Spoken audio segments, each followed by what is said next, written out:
오늘 우리가 또 본문의 말씀은 예수님께서 베데스다에서 38년 된 병자를 치료해 준 뒤에 일어난 일을 보여주고 있는데요. 지난 시간에 우리는 유대인들에게 있어서 38이라는 숫자와 그 연수가 갖는 의미를 살펴보았습니다.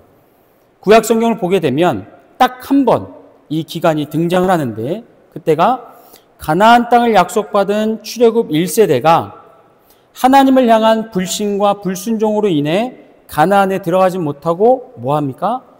광야에서 방황했던 기간이 38년이었습니다. 따라서 출애굽 1세대에게는 이 38이라는 숫자와 기간은 하나님의 진노와 징계를 상징한다고 했습니다. 하지만 반대로 그들의 자녀 세대인 출애굽 2세대에게는 뭐라고 했습니까? 하나님의 은혜 안에서 순종의 훈련을 반복한 결과 가나안 원주민에 대한 두려움이 사라지고 하나님을 향한 믿음과 신뢰가 충만해지는 변화와 회복의 시간이 바로 38년이라고 했습니다. 이후 이스라엘 역사에서 이 기간은 이제 두 가지 이중적인 의미를 갖게 되는 거죠. 불순종에 대한 하나님의 징계와 함께 은혜로 말미암는 믿음의 회복과 변화라는 이중적인 의미를 갖게 됩니다. 그렇다면 요한복음 5장에 등장하는 38년의 그 병을 앓았던 병자의 경우에는 어떻게 그 의미가 적용이 될까요? 둘 다 해당이 되는 거죠. 예수님을 만나기 전에는 그는 하나님의 징계 아래 놓여져 있었습니다. 도무지 자기의 힘으로는 그 병을 이겨낼 수 없고 떨쳐낼 수 없는 절망적인 상황에 있었습니다. 그러나 예수님을 만난 뒤에 하나님의 은혜를 경험함으로 말미암아 육체뿐만 아니라 마음의 영혼까지 완벽하게 회복이 되었고, 이런 그의 회복과 변화는 수치스럽고 어두웠던 과거가 고스란히 담겨있는 침상을 버리지 않고 들고 가는 것으로 입증이 됩니다. 그러니까 이 놀라운 광경을 본 사람들의 반응은 어때야 맞습니까? 38년 동안 하나님의 징계 아래 억눌려 있던 그가 회복되고 하나님의 은혜로 말미암아 변화된 것을 함께 기뻐하며 그 은혜를 베푸신 하나님께 영광을 돌려야 맞습니다. 그리고 나아가서 그를 치료해 준 예수님, 하나님의 은혜의 통로가 되신 예수님을 찾아가서 존경을 표하며 다른 병자들의 치유와 회복을 강구했어야 맞습니다. 왜냐하면 안 나오나요? PPT가? 나와요. 왜냐하면 예수님을 왜 찾아가냐면 가끔 연못에 내려오는 천사보다 더 위대한 일을 예수님께서 행하여 주셨기 때문입니다. 그러나 요한복음 5장 9절부터 10절을 같이 볼까요? 같이 읽습니다. 시작. 그 사람이 곧 나아서 자리를 들고 걸어가니라. 이날은 안식일이니 유대인들이 병난 사람에게 이르되 안식일인데 내가 자리를 들고 가는 것이 옳지 아니하니라. 아멘. 자, 말씀에서 보는 것처럼 38년 된 병자가 치유된 모습을 보았던 유대인들의 첫 마디는 안식일 법을 어긴 것에 대한 정죄와 비난뿐이었다는 겁니다. 하나님의 은혜에 대한 감사도 없었고 예수님에 대한 존경도 없었습니다. 자, 여기서 여러분에게 질문드립니다. 여러분, 예수님이 병자를 치료해 주실 때 그날이 안식일인 걸 알았을까요? 몰랐을까요? 당연히 알았습니다. 그럼 안식일에 병자를 치료하면 유대인들이 싫어한다는 걸 알았을까요? 몰랐을까요? 그것도 당연히 아셨습니다. 당시 유대인들은 율법을 철저하게 지키기 위해서 안식일에 하지 말아야 될 일들을 무려 39조 총 234항으로 늘려놨습니다. 그리고 그 안에는 물건을 옮기지 말라는 규정이 들어있었고 치료 목적으로 약을 바르거나 약을 복용하는 것도 그 많은 규정이 들어있었습니다. 뭐 때문에요? 안식일에 일하지 말라는 율법을 더 잘 지키기 위해서만. 그러니까 38년 된 병자를 치료해주고 그에게 침상을 들고 가도록 한 예수님의 행동은 그들이 만든, 유대인들이 만든 안식일 법을 정면으로 어기는 행위였습니다. 근데 예수님이 이걸 아셨다는 거죠. 알면서도 다른 날이 아니라 굳이 안식일에 병자를 치료해 주신 것은 안식일에 대해 갖고 있었던 유대인들의 오해를 바로잡아 주기 위함이었습니다. 출애굽기 20장 8절부터 한번 볼까요? 8절. 안식일을 기억하여 거룩하게 지키라. 여러분, 이게 무슨 말씀입니까? 십계명의 네 번째 계명으로 주신 말씀입니다. 하나님께서는 안식일을 거룩하게 지키는 것, 이게 너무나 중요하기 때문에 십계명의 네 번째 계명으로 포함을 시켰습니다. 그리고 안식일을 거룩하게 지키는 게 무엇인가를 구체적으로 말씀하십니다. 한번 9절부터 10절 같이 읽어볼까요? 시작. 엿새 동안은 힘써 내 모든 일을 행할 것이나 일곱째 날은 내 하나님 여호와의 안식일인즉 너나 내 아들이나 내 딸이나 내 남종이나 내 여종이나 내 가축이나 내 문 안에 머무는 객이라도 아무 일도 하지 말라. 안식일을 거룩하게 지키는 방법이 뭐라고요? 아무 일도 하지 않는 겁니다. 집안의 모든 사람들, 내 아들과 딸, 남종과 여종, 집에 머무는 손님은 물론이고 심지어 내가 기르는 가축까지도 아무 일도 시키지 않는 것. 이게 안식일을 거룩하게 지키는 겁니다. 이처럼 안식일 하루를 온전하게 하나님이 쉬게 하신 이유가 뭐냐라고 했을 때 그게 11절에 나옵니다. 11절도 마저 읽습니다. 시작. 이는 엿새 동안에 나 여호와가 하늘과 땅과 바다와 그 가운데 모든 것을 만들고 일곱째 날에 쉬었음이니라. 그러므로 나 여호와가 안식일을 복되게 하여 그날을 거룩하게 하였느니라. 아멘. 보시는 것처럼 안식일날의 쉼은 단순히 하던 일을 스탑화시키는 게 목적이 아니라 진짜는 뭡니까? 하나님을 닮는 거였습니다.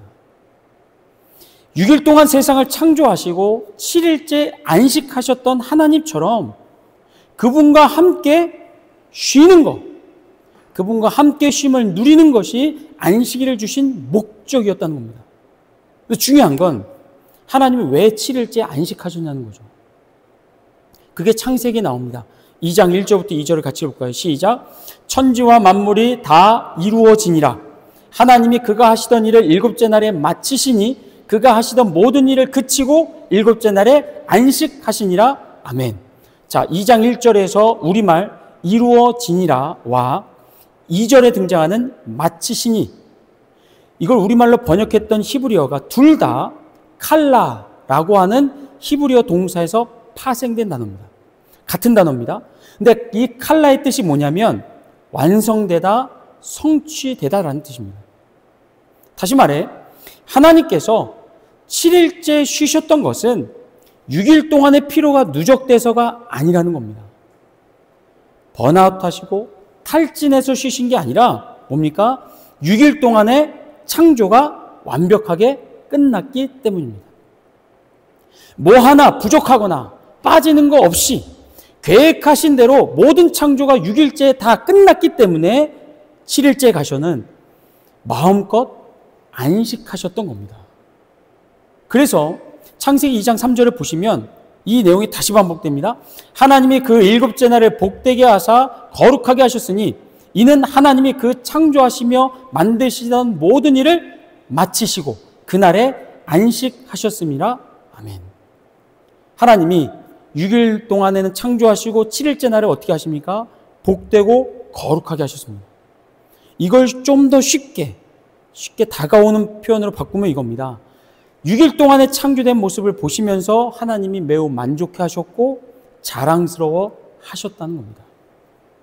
그런데 여기서 우리가 조금 더 생각해 볼 것이 있는데 뭐냐면, 여러분, 하나님께서 6일 동안은 일하시고 7일째 되는 날 온전히 쉬라는 이 안식일 법을 언제 만드냐 이겁니다. 안식일 법을 언제 만드시죠? 창세기 2장이 아니라 출애굽기 20장에 와서입니다. 다시요. 하나님은 최초의 인간인 아담에게 안식일을 지키라고 명령하지 않으시고 그로부터 오랜 세월이 지나 출애굽한 이스라엘 백성들에게 처음으로 이 안식일을 지키라고 말씀하셨다는 겁니다. 질문이 생기죠. 왜 그러셨을까? 왜 하나님은 아담에게는 안식일을 지키라고 명령하지 않았을까? 그것은 안식과 쉼이 아담에게 필요 없었기 때문입니다. 자, 창세기 2장 15절을 봅니다.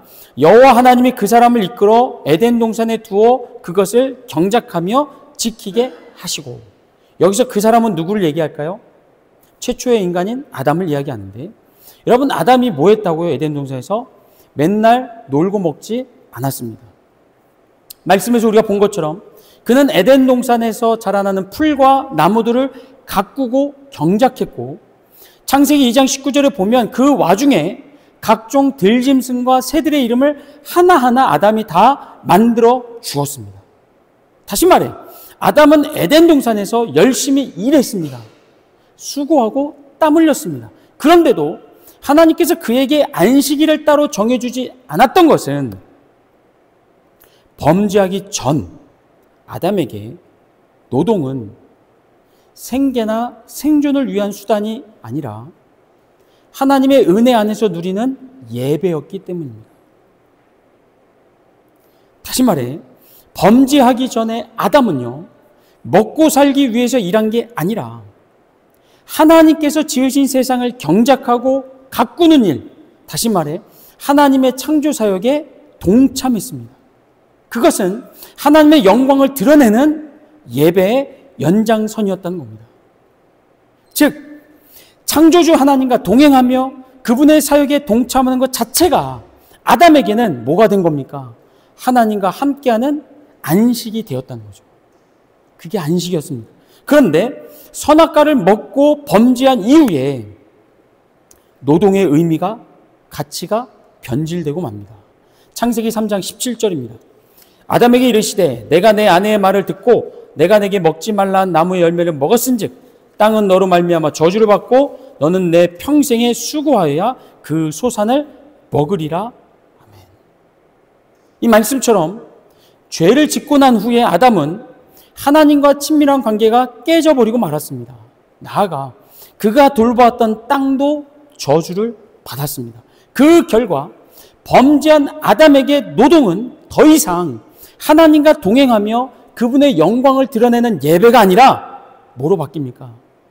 생존을 위한, 생계를 위한 고통스러운 투쟁으로, 수단으로 변질되고 맙니다.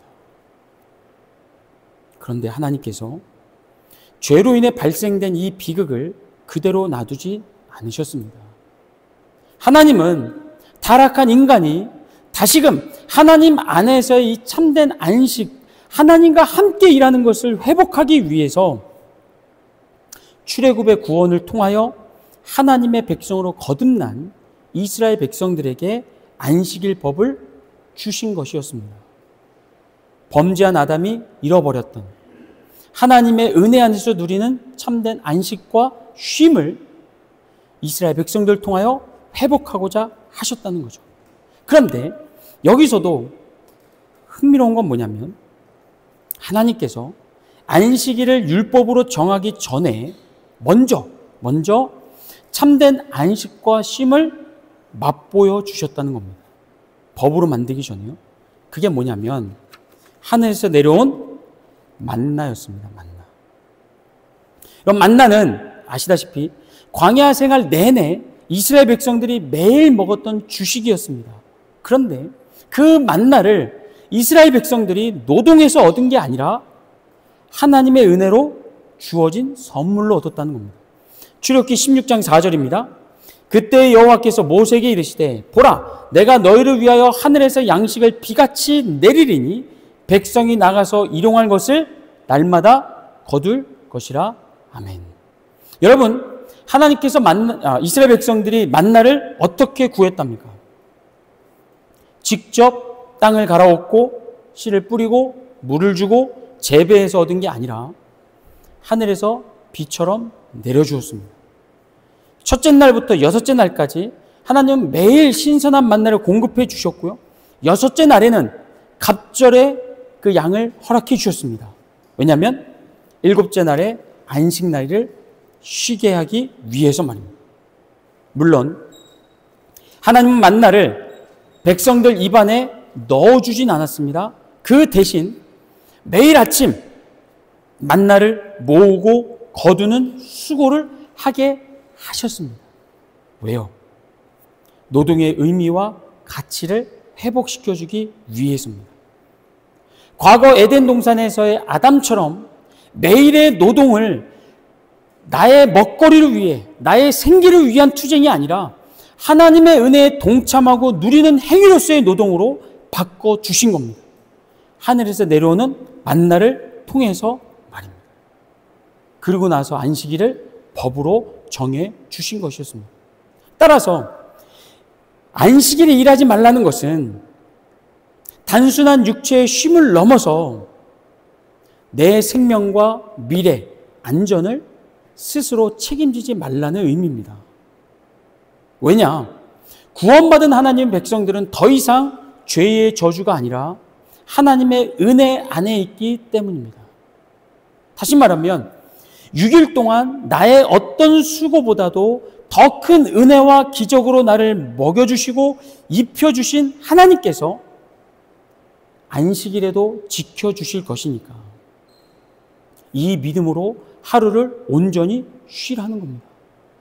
내 생명과 안전과 미래에 대한 염려와 걱정을 다 내려놓고 하나님께만 집중하고 하나님의 은혜를 기억하라는 거죠. 감사하고 찬양의 예배를 드리라는 겁니다. 그래야 다음 6일을 하나님과 동행할 수 있기 때문입니다. 만약에 하나님의 은혜를 잃어버리면, 하나님 안에서 믿음이 회복되지 못하면 그 다음 6일 동안은 우린 쉽게 하나님과 멀어질 수 있습니다. 육체의 정욕과 탐심에 사로잡혀서 내 뜻과 내 방식대로 살 수 있기 때문에 하나님께서 뭐 하지 말라고요? 일하지 말라고요. 어디에 집중하라고요? 하나님과의 친밀함, 온전한 믿음의 회복에 집중하라고 안식일을 주신 겁니다. 자, 이런 안식일의 의미와 목적을 가지고 이제 요한복음 5장으로 돌아오면 예수님께서 요한복음 5장에서 두 종류의 사람을 만납니다. 그런데 이 두 종류의 사람의 공통점은 뭐냐면 안식일의 진정한 안식을 누리지 못했다는 거죠. 먼저 38년 된 병자를 보면 당시 그가 머물고 있었던 베데스다는 이름의 뜻이 뭐라고 했습니까? 자비와 은혜의 집이라고 했습니다. 그리고 예수님을 만난 그날은 안식일이었습니다. 하지만 정작 그 사람은 안식일에 쉬지 못했습니다. 뭐 하고 있었습니까? 베데스다 연못을 뚫어지라 쳐다보고 있었습니다. 천사가 내려와 연못 물을 움직일 때를 놓치지 않기 위해서 그는 쉬지 못한 채 연못에 집중하고 있었습니다.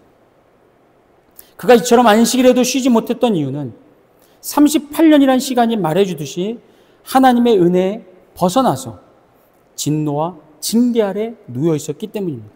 그런데 그 자리에는 38년 된 병자뿐만 아니라 하나님의 은혜를 모르는, 그래서 안식일에 쉬지 못하는 사람들이 또 있었다는 거죠. 그들은 바로 치료받은 병자를 정죄하고 비난할 뿐만 아니라 예수님께 시비를 걸었던 유대인들이었습니다. 그들 역시도 하나님께서 안식일을 주신 목적이 하나님 안에서 은혜를 누리고 회복되는 것임을 몰랐습니다. 그래서 치료받은 병자와 함께 기뻐하지 못했고 자신들의 의에 갇혀서 정죄와 비난을 퍼부은 것이었습니다. 예수님은 이처럼 하나님의 은혜를 잃어버린 병자와 은혜를 모르는 유대인들 모두를 위해서 안식일에 베데스다에 오셨습니다. 그리고는 38년 된 병자를 치료해 주시면서 하나님의 은혜가 얼마나 크고 놀라운지를 몸소 보여주신 다음에 유대인들에게 이렇게 선포합니다. 내 아버지께서 이제까지 일하시니 나도 일한다. 사랑하는 성도 여러분, 하나님은 하나님의 백성들이 하나님과 친밀함을 누리고 믿음의 회복을 위하여 안식일을 만드셨습니다. 그럼 여기서 그치지 않으시고 하나님의 은혜 안에서 안식을 누리지 못하는 백성들을 찾아가셨습니다. 왜냐? 안식일을 만든 목적이 하나님 자신이 아니라 하나님의 백성들을 위해서 있었기 때문입니다. 안식일에도 하나님은 일하셨고 찾아가셨습니다. 그 결과 오늘 저와 여러분이 이 자리에 있게 된 줄로 믿습니다. 아멘. 제가 예전에 병원에 입원한 적이 있었습니다. 중환자실에 가끔 있었는데, 그때 여러분 중환자실에서 제가 경험한 게 있었습니다. 뭐냐면, 여러분이 혹시 병원에 가시면 중환자실에 누워 계신 분들하고 대화를 나눌 기회가 있다면 물어보시기 바랍니다. 당신의 기도 제목이 무엇입니까? 무엇을 놓고 기도하고 계십니까? 그러면 제가 깨달은 건 뭐였냐면, 중환자실에 누워있는 분들 가운데 돈 많이 벌게 해주세요, 성공하게 해주세요, 내 일이 잘 되게 해주세요 라고 기도하는 분은 한 사람도 못 봤다는 겁니다. 중환자실에 누워있는 분들이 뭘 놓고 기도하겠습니까? 치유를 놓고 기도합니다.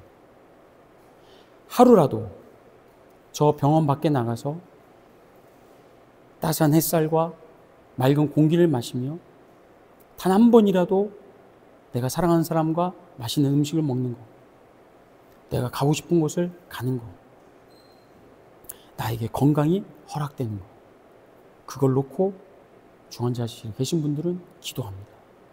그런데 여기 계신 저와 여러분 가운데 어젯밤 오늘의 생명을 위해 기도하신 분 계십니까? 오늘의 건강을 위하여 밤새 철야 기도하신 분 계십니까? 오늘 우리가 가진 건강, 육체의 힘, 이거는 하나님의 은혜의 선물로 주신 줄로 믿습니다.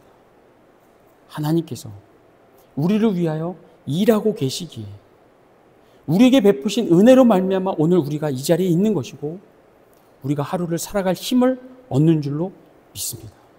그러니 하나님의 은혜 안에서 여러분 평안하게 쉼을 얻기를 주의 이름으로 축복합니다. 예수님의 오심으로 이제 더 이상 우리에게 안식일은 의미가 없어졌습니다. 주일이 우리에게 안식일이 아닙니다. 안식일은 구약시대의 개념이고 우리에게는 안식일은 없습니다. 그렇기 때문에 매일이 우리에게는 안식일이 될 수 있습니다. 매일 하나님이 수고하시고 일하신 결과로 우리가 생명을 얻고 건강을 얻고 일하는 직장에 나가서 수고할 때 나의 생계를 위한, 생존을 위한 투쟁이 아니라 하나님의 은혜 안에서 누리는 기쁨과 감사함이 될 수 있기를 주의 이름으로 축복합니다. 그렇게 하나님과 동행하시며 주님께서 부르시는 그 날까지 이 땅에서 하나님 목적하신 그 안식의 의미를 생각하시며 누리실 수 있는 저와 여러분 되시며, 특별히 오늘 추수감사절을 맞이하여 이제 우리에게 남겨진 2025년 그 남은 날들을 날마다 안식일로 하나님과 동행하실 수 있는 저 여러분 되기를 주의 이름으로 축복합니다. 아멘. 우리 다 함께